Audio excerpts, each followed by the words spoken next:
So gradually the workplace became different. It wasn't as scary as before. I began to see that I was sent here for a purpose.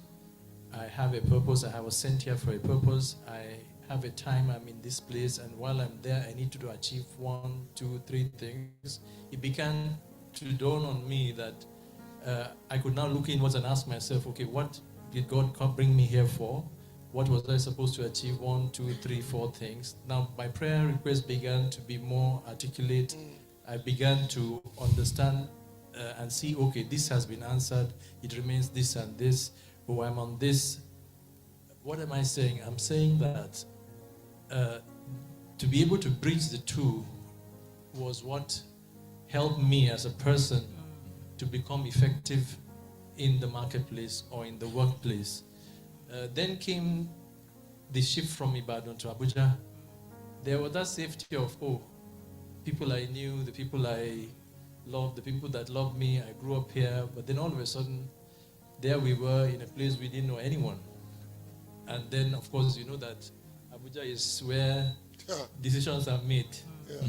And interestingly, after I spent 1 year, I'm sorry I'm telling stories because that is how I can actually show what actually happened in my life. After spending 1 or 2 years, I was doing what I knew how to do best. I would gather the creatives and I would go to marketplaces and conduct campaigns. Just, you know, we put money together. Nobody was paying me any money. I was just doing what I loved doing. And all of a sudden, I was called by the politicians. And I was thrown into a very, very different world. But that little time that I had trained myself while I was here now suddenly became extremely useful. I was suddenly in charge of supervising constituency projects across the country.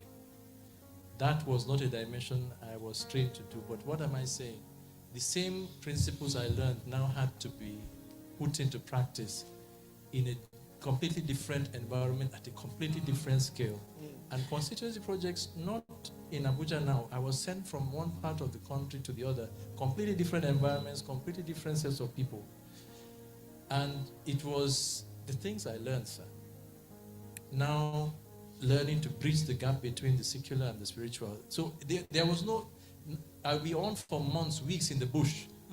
There was no church. So I had to pray. I had to do everything that I learned to do in the midst of the work. I'm on site. I had to read the Bible on site. I had to pray on site.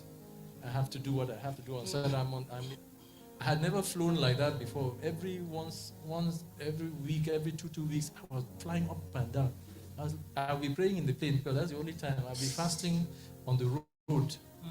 What am I saying?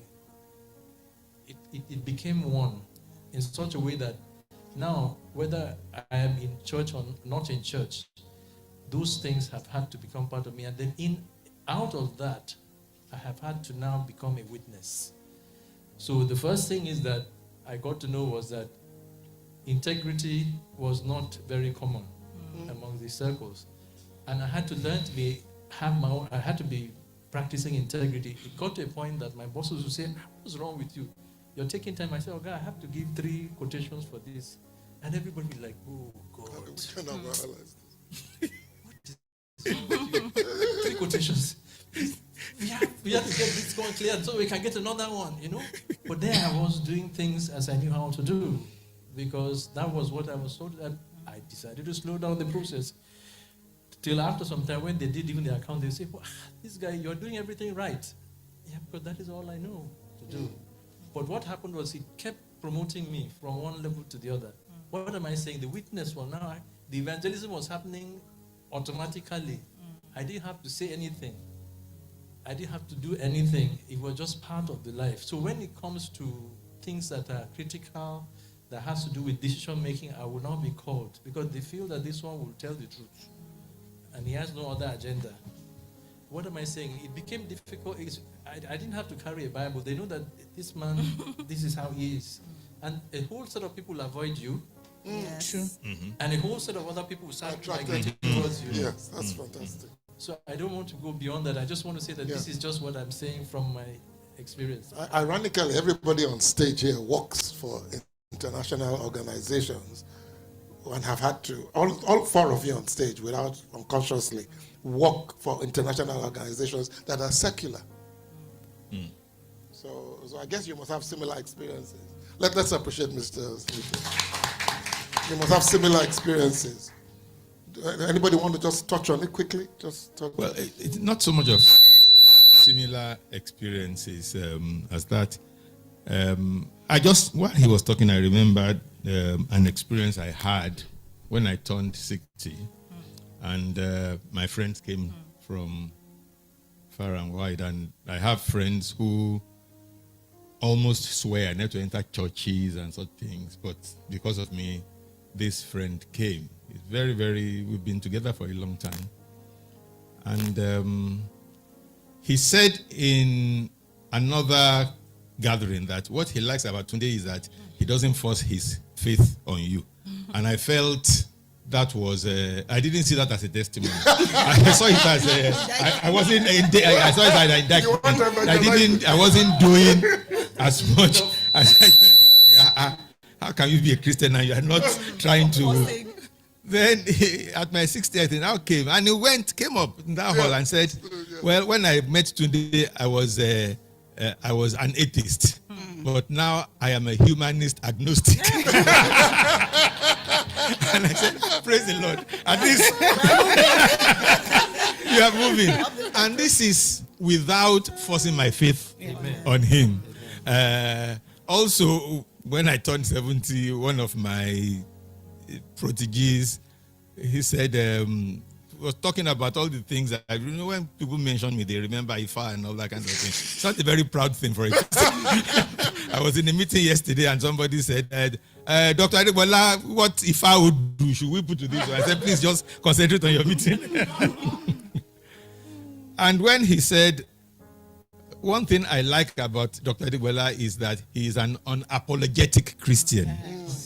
But he has taken on, then he went on and on and on. And this, what it just tells me is that, yes, we have a duty to proclaim the gospel.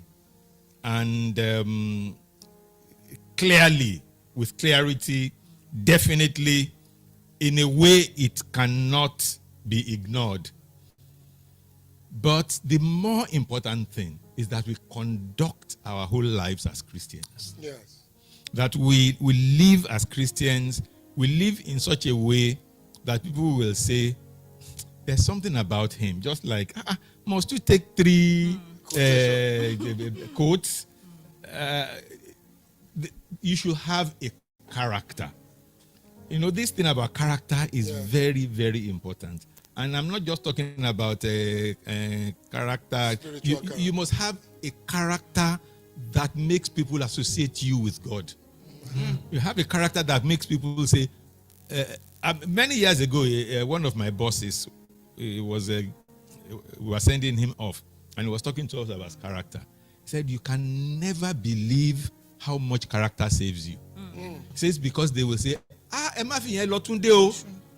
the things that they will offer other people, the things that we use to entrap other people, they say, if you don't want this thing to get spoiled, don't bring that one into it. And that is part of what character does to you. And we're not just talking of character that associates you with God, character that makes them say, no, it's uncompromising,